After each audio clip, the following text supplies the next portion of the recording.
Hello, Katy. Welcome to the podcast. Hi, thank you. It's great to have you here to talk about another subject that's sort of close to my heart, which is research impact. And this is part of the impact series following the announcement of the REF results this month, which has been, I think, quite a highlight for people. People seem to be quite happy around the university, is my impression. What's yours?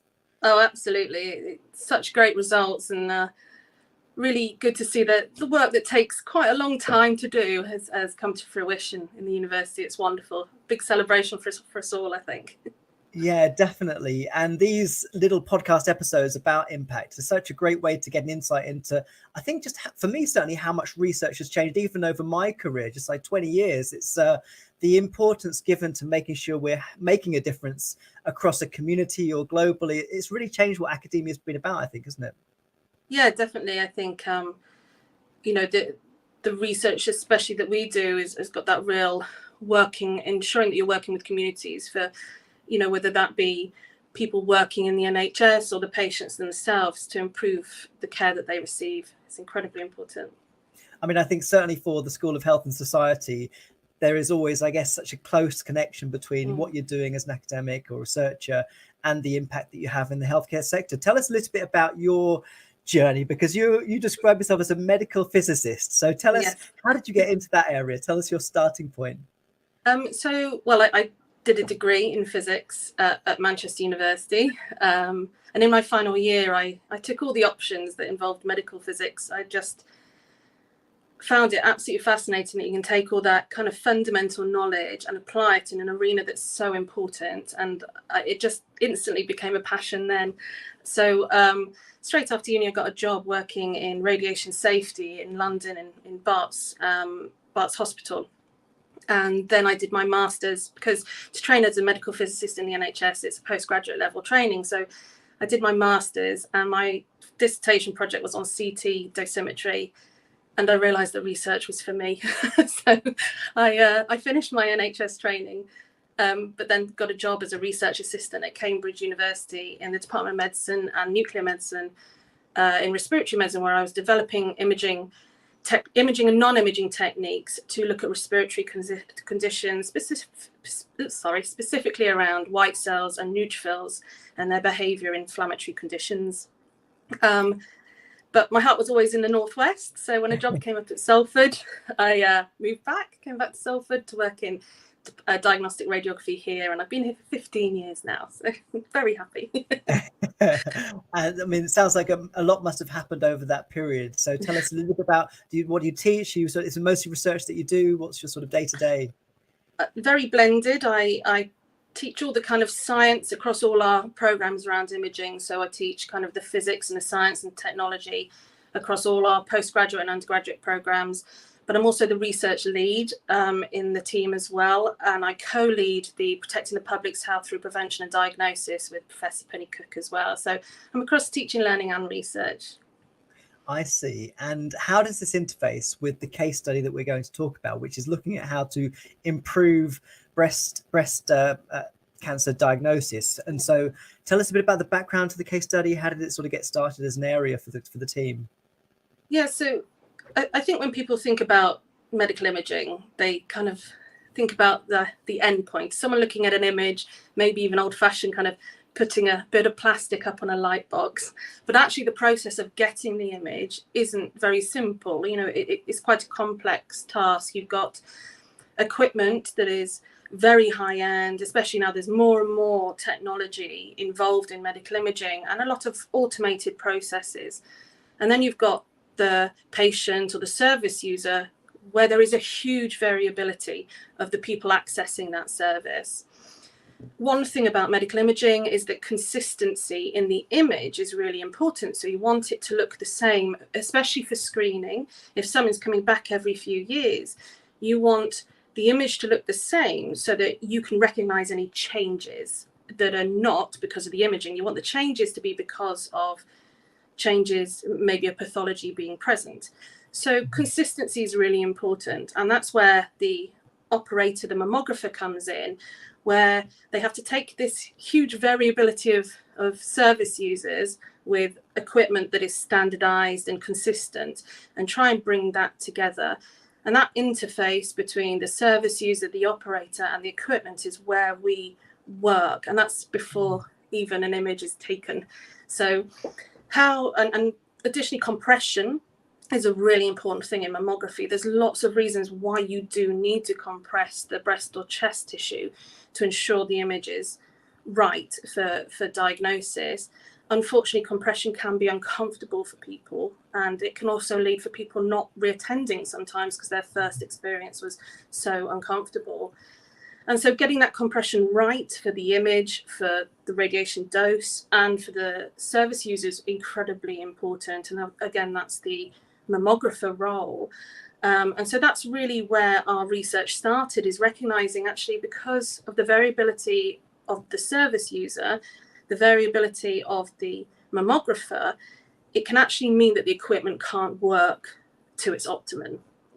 And so we recognized early on, Claire and Peter and myself recognized quite early on that the way people take the images around compression can vary.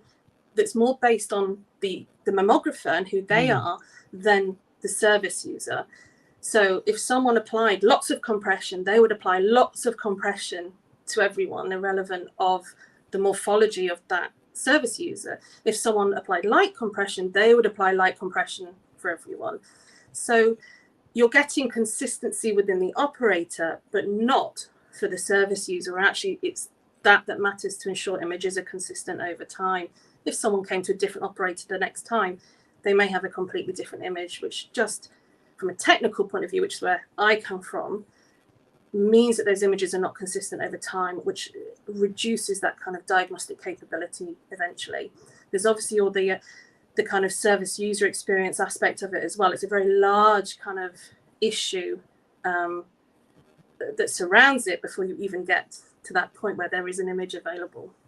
So in terms of the information that sort of reaches you, that tells you that the compression variations are having an impact here, is that data insights that you had as part of a team that you were doing ongoing work already, or did you have sort of dialogue with NHS data systems, or how did it work? Because that seems like a crucial insight to developing the work you did.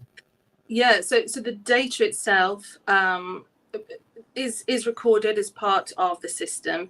So we have, in medical imaging, we have a specific type of image format called a DICOM, which, as well as having the image data, also has header data. So it has a lot of kind of numerical data about the image, and the force applied and the thickness that the tissue ended up being is all recorded as part of that system. But right back in the day, it was a manual process of looking through that data and inputting it. And kind of that was my role, of making that process of someone inputting the data out in clinical practice and then being able to analyze it easily. Yeah. And the data being clean and correct. I did kind of some macros and things like that to make it easier for people who data input. It's always a risk with data input, isn't it? So making sure that was appropriate. Well, I guess, it's always difficult. I think, I imagine it's also difficult because the technology for imaging actually in the clinics changed dramatically over that period as well. Has the quality of data changed, or how's it been really? Yeah, I mean, there was a big change in medical imaging when we went from film to digital.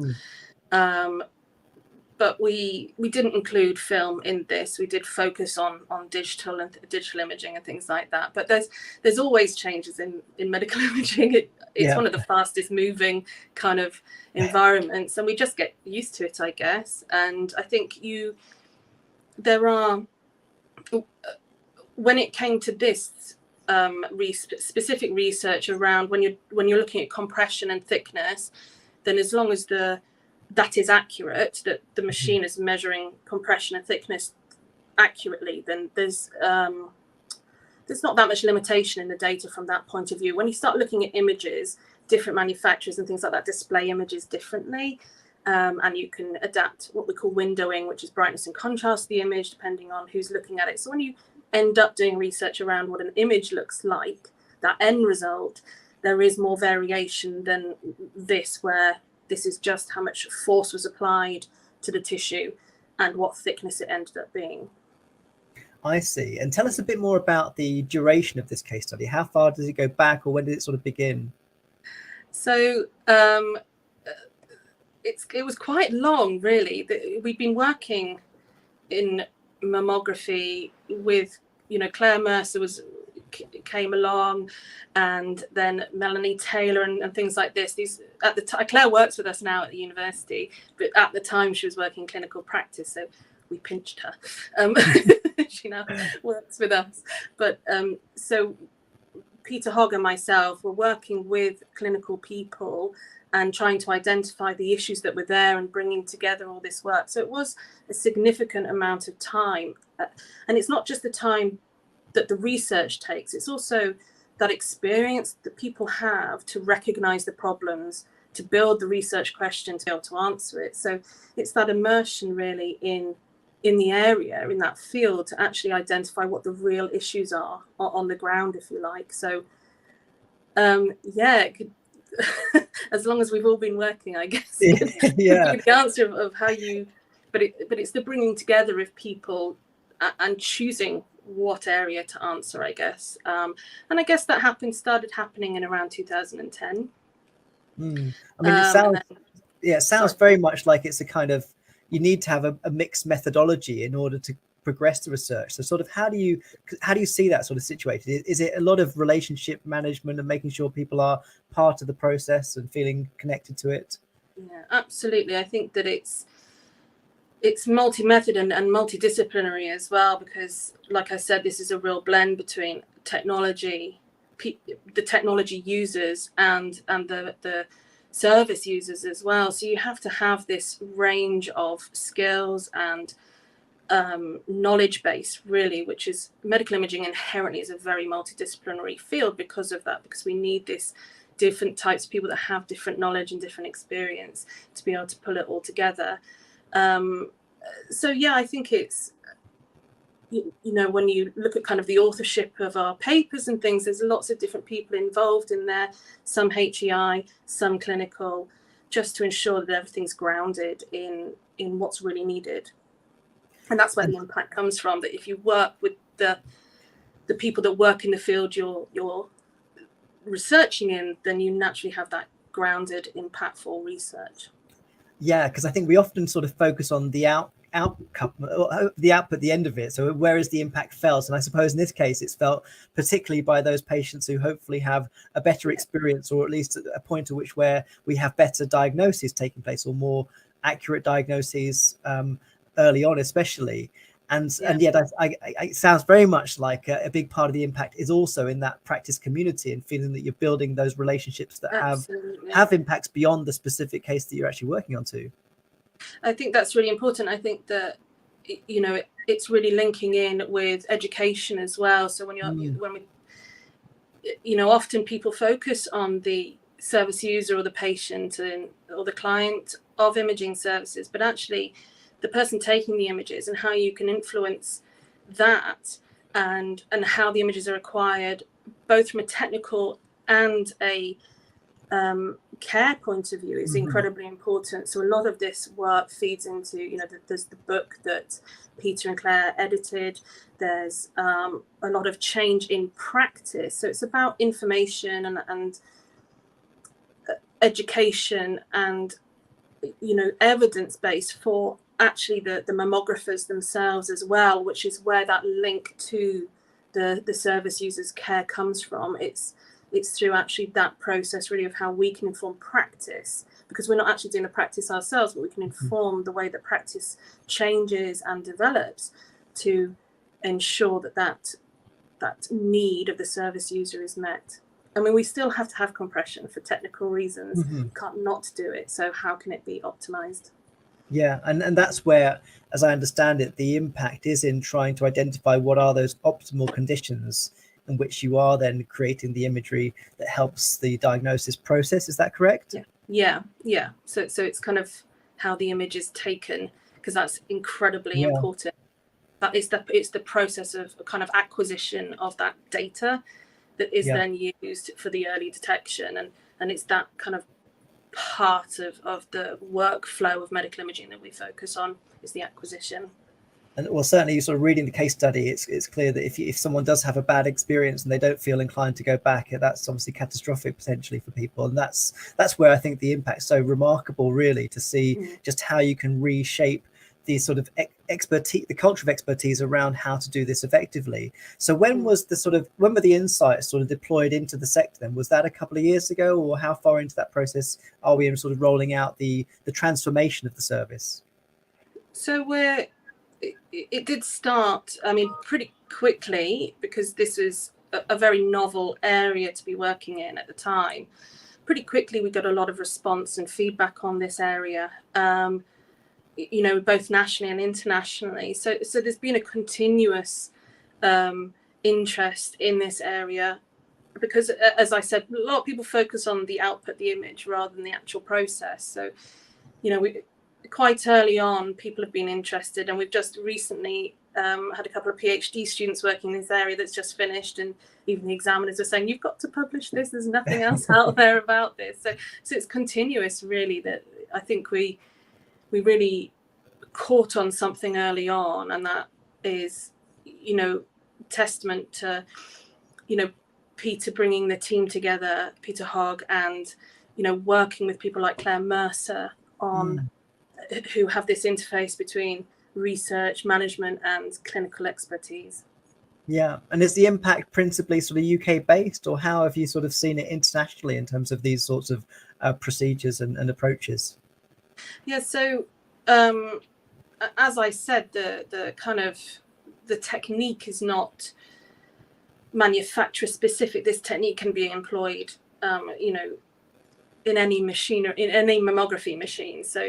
So it's really about the mammographer and the operator or practitioner, as we call them. So this has had quite a big impact, especially in Europe, and when looking at kind of people just almost opening up this idea of this. And so people started to do kind of similar studies and like looking at audits of their own practice, because it was almost like this question, people were like, oh, of course. And it kind of just started this ball rolling, particularly in Europe. And then, so that was very much a practice-based evidence, where we're looking at kind of people starting to think about their own practice and starting developing things. And recently, it wasn't included in the ref because it's a more recent publication, but you have things starting in Africa and places like that, where people are actually starting to look at their practice and seeing if they've got this same unidentified problem in their workflow. But then from a technology point of view, it had impact. Like I mentioned earlier, there's a lot of technology coming into mammography that's automated and things like that. But whenever you have automation or any kind of AI, the data input has to be clean and accurate.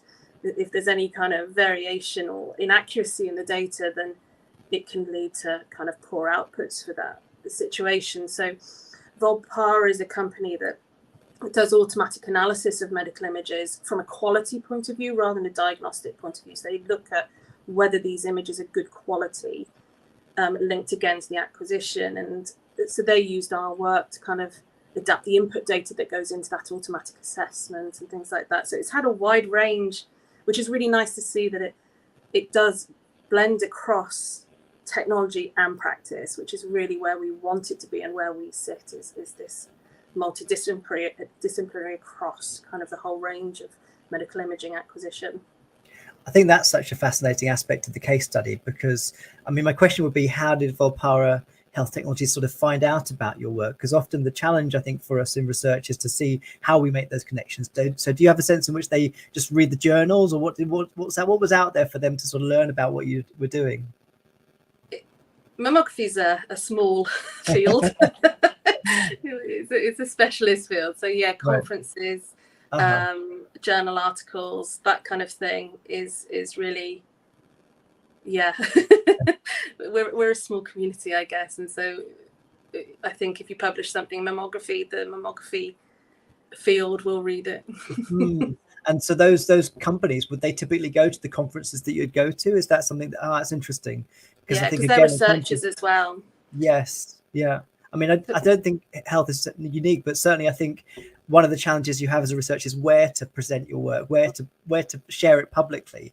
and certainly looking at those conferences that do have an interface with industry or with the sector that you're working with, I think is such a crucial part of it, and making sure that you can build then those relationships and awareness so that people hear about it in good time to then integrate it with their own work in particular. Well, it sounds like an incredible amount of work that's taken place around this, and the impacts just sound extraordinary, really. So what's sort of next for the work? Where's it going next?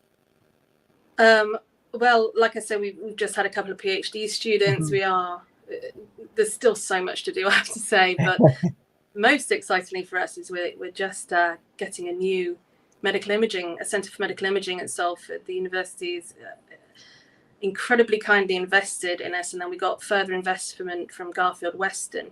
And so we're building a brand new imaging department, which will have a brand new CT scanner, mammography machine, which is also got tomosynthesis, which is 3D imaging. We've already got the 5 new ultrasound machines, and we've already started research and a clinical service actually already. So it's hugely exciting. And being a tech nerd, I'm a little bit, feels like Christmas. We're getting everything brand new. And, there's lots of challenges going down this pathway of providing. Particularly the clinical service is quite complex, being a hub and things like that. But we're hugely lucky that it's not just about the equipment. There's actually huge amounts of collaborations that are involved in this new centre, where we'll be working with the equipment providers, General Electric, GE, who are one of the largest medical imaging providers in the world. And we're going to have true collaboration with them, which for me, to be right at that interface, right at the forefront of new technologies, is incredibly exciting. And then we've also got kind of collaborations with Northern Care Alliance and other clinical providers. So again, this real blend across technology and real, clinical practice, and being able to sit at the centre of that as this as the University of Salford is just. We're very, very excited. Yeah, it sounds like going through the big build at the moment. But well, I was going the to ask future's exciting. When I was going to ask you when it's opening, but it sounds like aspects of it already launched. But when is there a kind of hard launch that's going to take place in the future? Do we know when that is? We're hoping. We all know what building work's like, but we're hoping for January 23. Okay. The ultrasound equipment's already in, and within weeks I was already doing ultrasound projects with Steve Priest in health, in sport, and we're looking at modeling diaphragm movement using 4D ultrasound and things like that. So it's really exciting. Wow. Yeah. Really? So lots of modeling, computer science, and all sorts of wonderful things there. So we got that within a couple of weeks of getting the new equipment, because I was very excited. But the hard launch where we actually have the whole thing built, hopefully early 23. How exciting, and how wonderful to hear just how much collaboration is taking place around it too, and just another fantastic facility that's being built at Salford University. Absolutely, it's huge, and it's the whole team involved. It's wonderful. So in terms of your own research, I guess this is obviously your own research, but are you pretty much specialized in this area now? I mean, it sounds like there's not much time for much else. Is that broadly what describes what you do research wise?